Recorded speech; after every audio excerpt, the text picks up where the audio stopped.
सरकार किसी की भी हो, लेकिन नागरिकों की सुरक्षा सबसे पहली प्रायोरिटी होनी चाहिए, खासकर पब्लिक ट्रांसपोर्ट के अंदर। और पिछले कुछ महीनों में, स्पेशली पिछले 12 महीने में लगातार ऐसे इंसिडेंसेस हुए हैं जहाँ पर बचाया जा सकता था। अगर उसमें टेक्निकल फेलियर हो रहा है या उसमें नेग्लिजेंस है या इंफ्रास्ट्रक्चर कुछ वीकनेसेस हैं, तो सरकार को मुझे लगता है समय रहते ही इतना बड़ा हमारा नेटवर्क है रेलवे का, उसको उसके संसाधन को, उसकी सुरक्षा को देके प्रायोरिटी काम करना चाहिए। तो कितना बजट आवंटन होता है, अगर यात्रियों की सुविधाएँ, पंक्चुअलिटी, सर्विस तो बाद की बात है, लेकिन पहले उनकी जान माल की सुरक्षा बहुत अनिवार्य है। लेकिन तुरंत प्रभाव से, बजाय इसके कि पैसा व्यर्थ हम बर्बाद करें पब्लिसिटी में, मार्केटिंग में, बेहतर ये होगा कि हम उसको इन्वेस्ट करें ताकि हमारी यात्रा सुरक्षित रहे।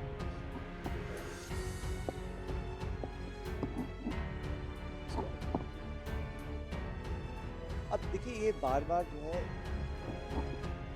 ऐसे मौके ढूंढना जिसका कोई वर्तमान या भविष्य में कोई बहुत ज़्यादा महत्व ना रहे, बेहतर तो ये रहेगा कि बजाय सिंबलिज्म करने की, भाजपा की सरकार केंद्र की हो प्रदेश की हो, हमेशा सिंबॉलिक मार्ग ढूंढना। अब जब लोकसभा का गठन हुआ नई संसद का, तो उन्होंने एक प्रस्ताव लेकर आए। 50-55 साल पहले इमरजेंसी कब डिक्लेयर की गई थी, उसके बाद क्या हुआ, 5 दशक निकल गए, 4 पीढ़ियाँ निकल गई, लेकिन वर्तमान में अपनी कमियां छिपाने के लिए इस प्रकार की बातें बीजेपी की सरकार बार बार करती है।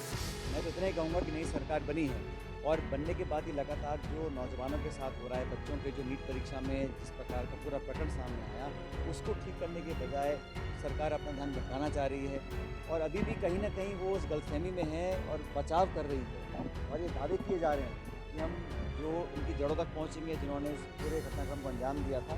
लेकिन लोगों के अंदर पेशेंस खत्म हो रहा है, नौजवान के पूरे परिवार पीड़ित हैं, अपने आप को असहाय महसूस करते हैं, और जब नौजवान पीढ़ी के सब्जेक्ट टूटने शुरू हो जाते हैं, तो ये किसी भी देश के लिए बहुत चिंताजनक विषय है।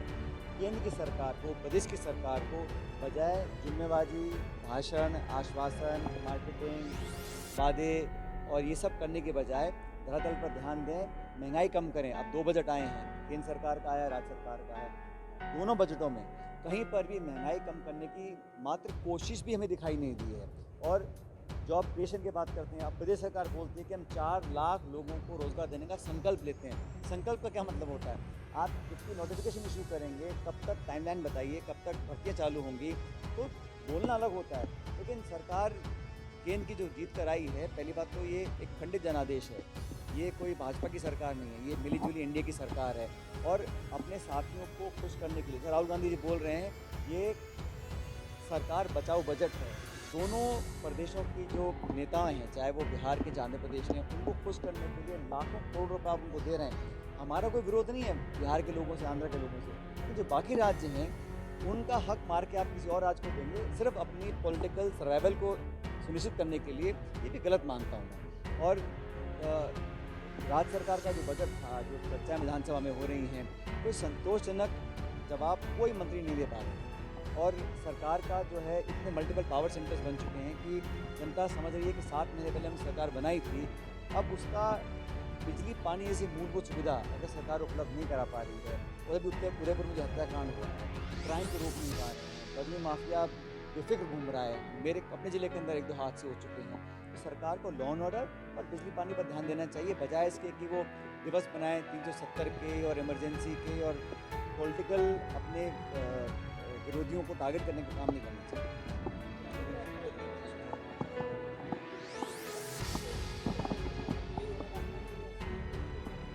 ये जो दिल्ली में हुआ है, एक तो जो विक्टिम नौजवान लोग हैं, प्रतिभाशाली लोग हैं, जो अपनी गाड़ी कमाई खर्च कर कर, मेहनत कर कर अपने अपने जीवन में कुछ करना चाहते थे, उनके सपने, उनके परिवार के सपनों को ध्वस्त किया गया है।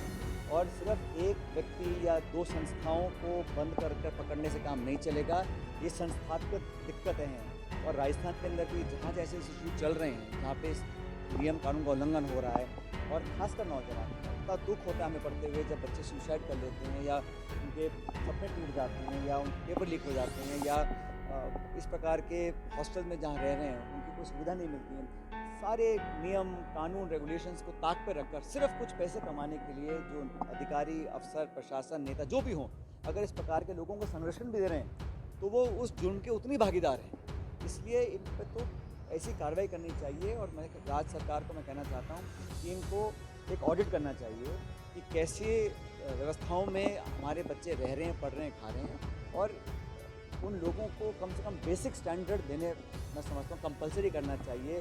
खासकर चाहे वो कोटा है, सीकर है, जयपुर है, जहाँ बहुत सारे हज़ारों लाखों बच्चे पढ़ने आते हैं। तो इससे पहले इस प्रकार की और घटनाएँ हों, हमें इससे सीख लेकर उचित लोगों को जो दोषी पाए जाए उनको दंडित करना चाहिए, और भविष्य में इसकी पुनरावृत्ति ना हो, इसको रिपीट ना हो, इस सरकार को सुनिश्चित करना चाहिए। आज मैं यहाँ एक प्रदर्शनी देखने आया हूँ, ये तो अच्छी है कि इसमें निःशुल्क लोग एंट्री कर सकते हैं, और ख़ासकर जो नौजवान हैं, स्कूल और कॉलेज के जो छात्र छात्राएँ हैं, जिनको रुचि है वाइल्ड लाइफ में, टाइगर में, क्योंकि टाइगर इस देश की शान है, और बड़ी मुश्किल से हम लोग इसको कंट्रोल कर पाएंगे। तो एक्सटिंक्शन की कगार पर हम लोग पहुँच गए थे। तो ये इस प्रकार की प्रदर्शनी से लोगों के अंदर अवेयरनेस फैलती है, उत्सुकता जागती है, और जो यंग टैलेंट्स हैं, चाहे वो पेंटिंग हो, चाहे फोटोग्राफी हो, यंग लड़के लड़कियाँ शहर से प्रदेश तक यहाँ पर आएँ।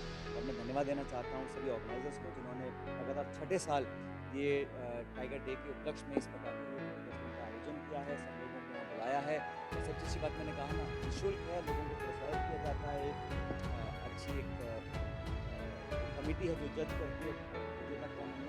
और मैं खुद समझता हूँ कि जितना ज़्यादा आजकल बच्चों को मोबाइल, लैपटॉप, आईपैड, टेलीविज़न से फुर्सत मिलती है, तो वो नेचर में जाएंगे, अपने सराउंडिंग्स को समझेंगे, अपनी इकोलॉजी को समझेंगे, और इस खूबसूरत जानवर को हम लोग कैसे आगे भविष्य में प्रिजर्व कर सकते हैं, जानना बहुत जरूरी है।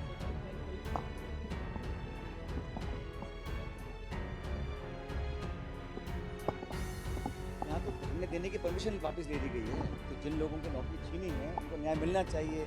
और मैं तो हमेशा कहा है कि अगर आप किसी को नौकरी नहीं दे सकते हो, जिनको दी उनको छीनो तो मत।